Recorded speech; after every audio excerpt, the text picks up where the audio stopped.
Beautiful sunrise today. You can get on I-4, go to Daytona for Bike Week. Actually, my wife's cousins who were here last week, the one of them, her husband, has a nice big Harley. They're thinking about buying a house here and all of that. And yeah, we were telling them he can cruise on over to Daytona for Bike Week once he gets here. Nice sunrise. A little bit more breezy than I thought out here today. Maybe I should have grabbed my sweatshirt. Hopefully my voice will hold out to make a video. Probably make people happy if I lose my voice totally. It's pretty bad yesterday.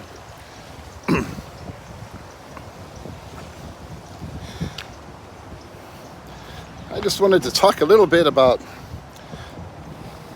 what it is that makes having a job at the US Postal Service worth having, you know? The reason I started thinking about this the other day, out loading up my truck, getting ready to go out and do my route, talking to the guy beside me, you know, talking about all this shit going on with government, you know, federal employees and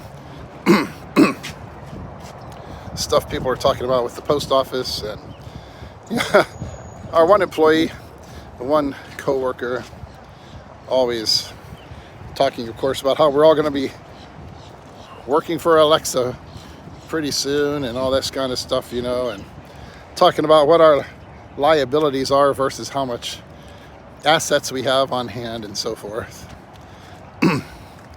So of course everybody's wondering, not just in the Postal Service these days, but everybody's wondering what's going to happen with all this shit going on in the government.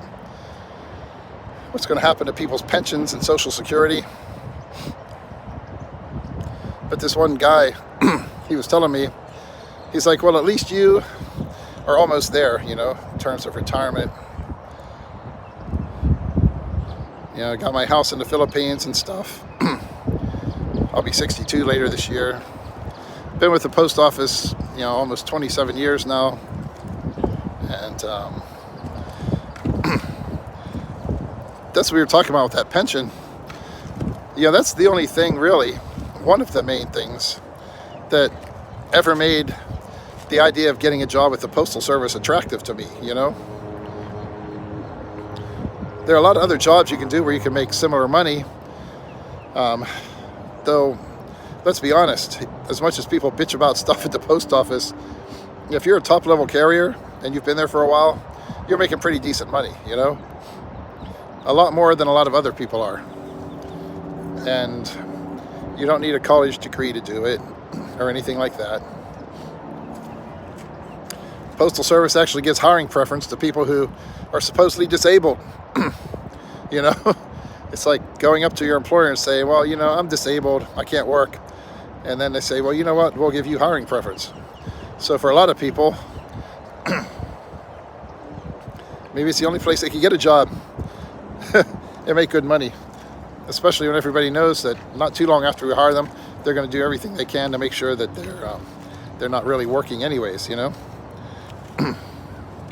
So there are things other than having a pension that make it attractive for some people.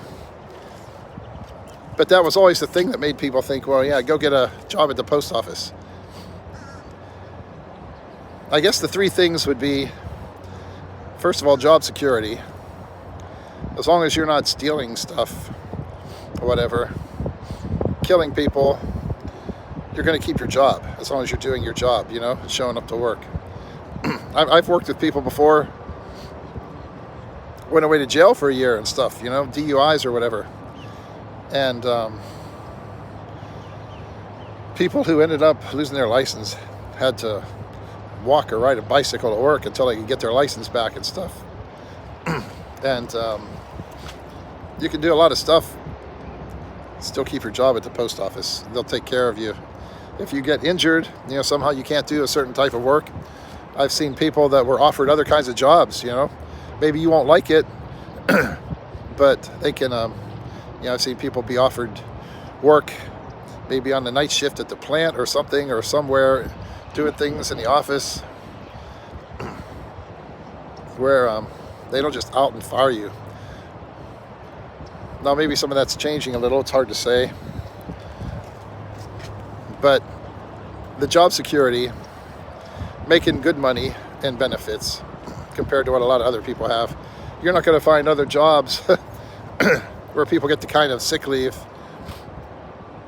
and vacation time that we do, you know, very rare. And a pension. But that's the whole thing for me that made me think, oh, maybe I'll go get a job at the post office, is that pension.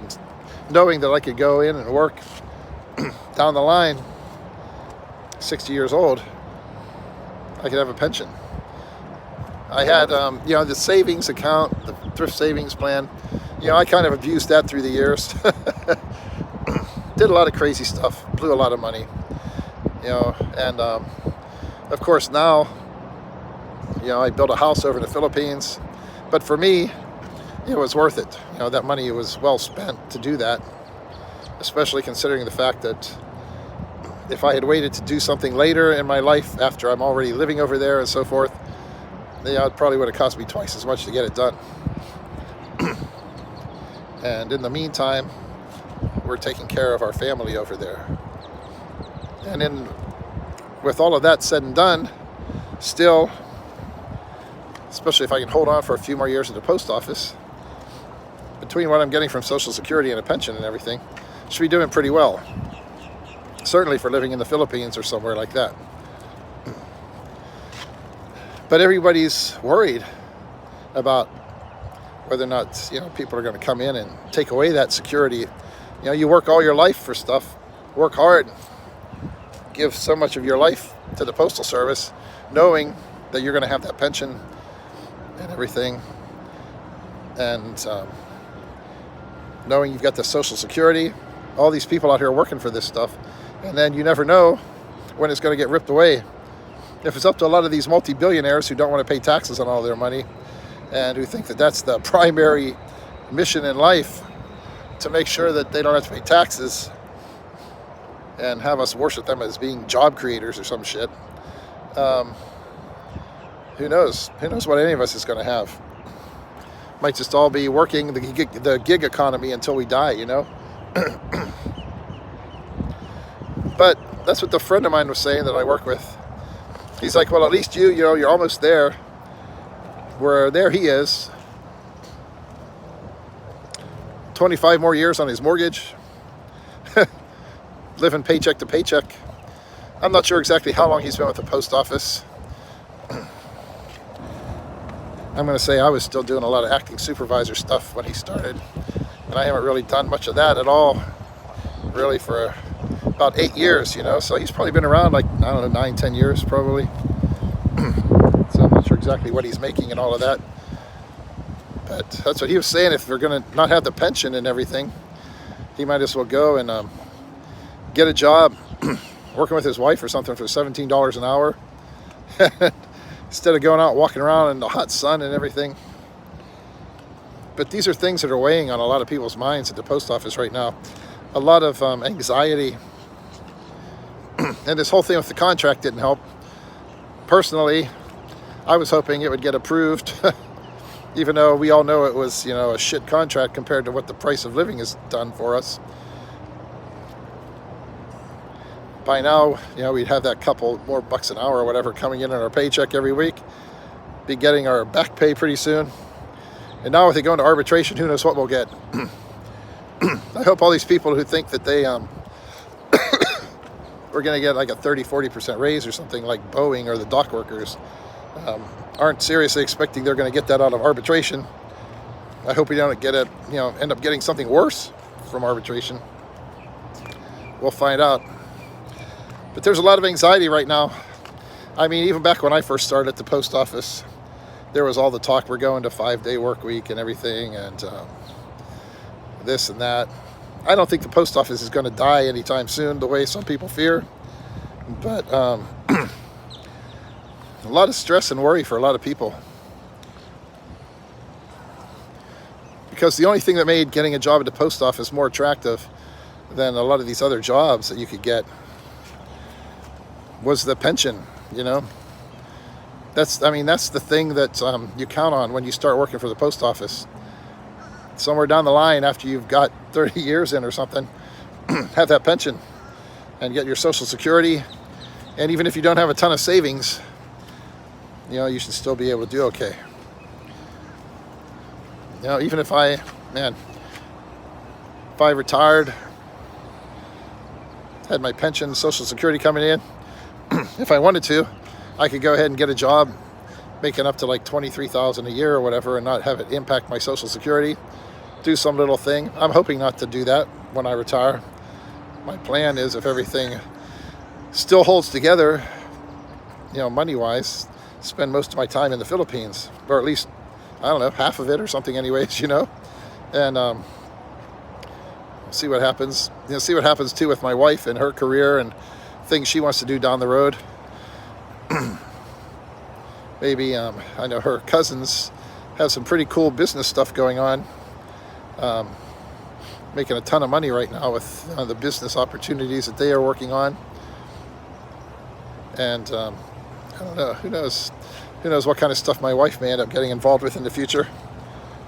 I told her a few years down the road, when it's time for me to retire, who knows, she might be making $100,000 a year or something, doing something else, and not be wanting to go to the Philippines, at least not full-time anyways, you know. So we'll see what happens. But that's the problem with life. You can't predict everything with certainty. But right now there's a lot more uncertainty than usual in people's lives, and certainly it's impacting people at the Postal Service. There's always been stuff going on, you know, and you got politicians that want to privatize the post office and everything like that. But nothing we can do but wait and see what happens. I'm just glad I'm kind of getting to the end of the trail.